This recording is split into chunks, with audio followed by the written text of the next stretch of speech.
और अब बात करते हैं बाजार और कारोबार।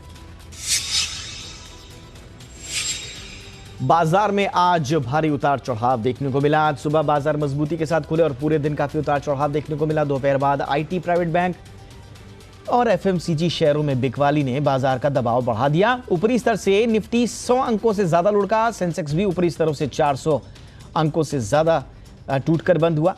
बैंक निफ्टी डे हाई से 600 अंक फिसल कर बंद हुआ। दिसंबर तिमाही में नेस्ले इंडिया का मुनाफा अनुमान से कम रहा। जी बिजनेस ने दिसंबर तिमाही में 570 करोड़ रुपए मुनाफे का अनुमान लगाया था, जबकि कंपनी को 483 करोड़ रुपए का मुनाफा है।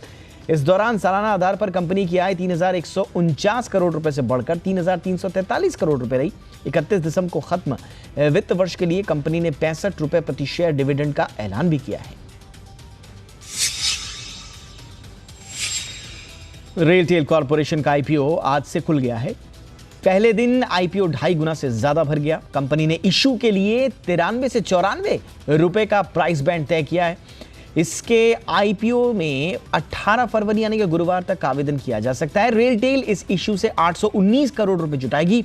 सरकार इसके जरिए अपनी 27.16% हिस्सेदारी बेचेगी।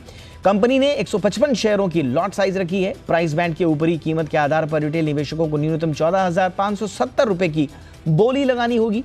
जी बिजनेस के मैनेजिंग एडिटर अनिल सिंघवी ने लंबी अवधि और छोटे लिस्टिंग गेन के लिए निवेश करने की सलाह दी है। यूनाइटेड इंडिया इंश्योरेंस केस में एक्सिस बैंक ने सेटलमेंट कर लिया है। 41,43,000 रुपए देकर एक्सिस बैंक ने सेबी के साथ केस सेटलमेंट कर लिया है। एक्सिस बैंक ने यूनाइटेड इंडिया इंश्योरेंस की ओर से शेयर बिक्री की जानकारी देरी से दी थी, जिसे लेकर सेबी ने जांच की थी। यूनाइटेड इंडिया इंश्योरेंस ने रोजाना 10 लाख रुपए से ज्यादा शेयर बेच दिए थे। इसका डिस्क्लोजर 2 दिन के मुकाबले 1080 दिन के बाद किया गया।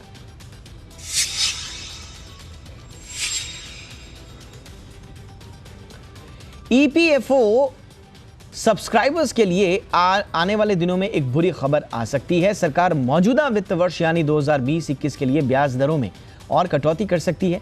4 मार्च को ईपीएफओ के ट्रस्टी बोर्ड की बैठक होगी, जिसमें ब्याज दरों का फैसला होगा। जानकारों के मुताबिक कोरोना काल में पीएफ की भारी निकासी के चलते ईपीएफओ की कमाई पर असर पड़ा है। ट्रस्टी बोर्ड की बैठक से पहले एफआईएसी यानी कि finance, investment and audit committee सभी पहलुओं का आकलन कर रही है, जिसके आधार पर ब्याज दरें तय होंगी। आपको बता दें कि 2019-20 में 7 सालों में सबसे कम 8.5% ब्याज मिला है।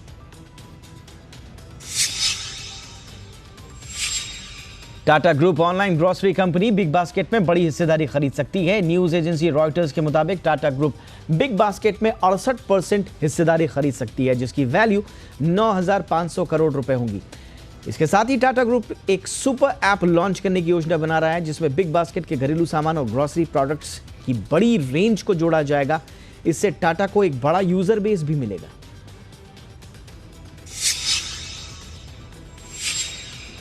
पेट्रोल डीजल की कीमतों में आग लगने का जो सिलसिला है वो थमने का नाम नहीं ले रहा है। आज लगातार 8वें दिन पेट्रोल डीजल के दाम बढ़े। राजस्थान के श्रीगंगानगर में पेट्रोल का भाव 100 रुपए के बेहद करीब पहुंच गया। यह देश में पेट्रोल का सबसे ज्यादा भाव है। दिल्ली में पेट्रोल का भाव 89 के पार और मुंबई में करीब 95 रुपए पहुंच गया है। फरवरी में अब तक पेट्रोल डीजल की कीमती में 10 बार बढ़ोतरी हुई है। इससे पहले जनवरी में दाम 10 बार बढ़े थे। कच्चे तेल की कीमतों में हुई बढ़ोतरी का असर पेट्रोल डीजल के दाम पर देखा जा रहा है। इंश्योरेंस रेगुलेटर एडाई से गारंटीड रिटर्न वाले इंश्योरेंस प्रोडक्ट आईलिप को मंजूरी मिलने के साथ ही कंपनियों ने नए प्रोडक्ट फाइल कर दिए हैं। यूलिप की तरह आईलिप पर बाजार के उतार चढ़ाव का असर नहीं होगा, क्योंकि इसमें सिर्फ सरकारी सिक्योरिटीज में पैसे लगाए जाते हैं।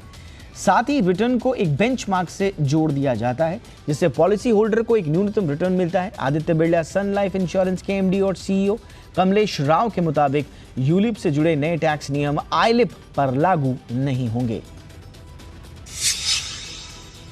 इंडेक्स लिंक में ये बेनिफिट होगा कि एक रेफरेंस पॉइंट होगा। जैसे लोन्स आज रेपो रेट पे लिंक्ड हैं, 10 ईयर के जीसेक पे लिंक्ड हैं, उसी तरह गारंटीड सेविंग्स प्रोडक्ट्स जो होंगे वो एक बेंचमार्क को लिंक की जाएंगी। तो उसमें कस्टमर्स को 2 बेनिफिट होंगी। ट्रांसपेरेंसी का बेनिफिट होगा, बिकॉज उनको हमेशा पता रहेगा कि उनको क्या गारंटी मिल रही है लिंक टू द रेट। और जैसे इंटरेस्ट रेट में बेनिफिट्स आते हैं, नीचे भी जाते हैं, ऊपर भी जाते हैं, so automatically at the right rate which is prevalent in the market, guaranteed savings की उनको benefit मिलेगी. Apart from the life cover they get, मेरे हिसाब से बड़ा interesting product हो. ट्विटर के भारतीय ऑल्टरनेटिव कू की मूल कंपनी में चीनी निवेशक बाहर निकलने की ओर हैं। कू ऐप के को फाउंडर और सीईओ अप्रेम्य राधाकृष्णन ने कहा है कि दूसरे निवेशक चीनी निवेशकों की मौजूदा 9% हिस्सेदारी खरीदेंगे। कू ऐप को भारत सरकार के ट्विटर के साथ भड़काऊ ट्वीट को हटाने को लेकर खींचतान के बाद लोकप्रियता मिली थी। ऐप के 3 मिलियन से ज्यादा डाउनलोड्स भी हो चुके हैं और करीब 1 मिलियन एक्टिव यूजर्स भी हैं।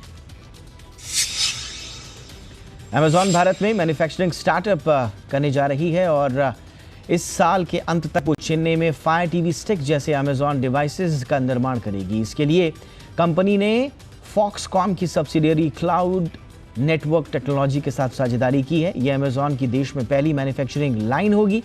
अमेजॉन ने एक ब्लॉग पोस्ट के जरिए इसकी जानकारी देते हुए कहा कि आत्मनिर्भर भारत के लिए उसकी प्रतिबद्धता बरकरार है।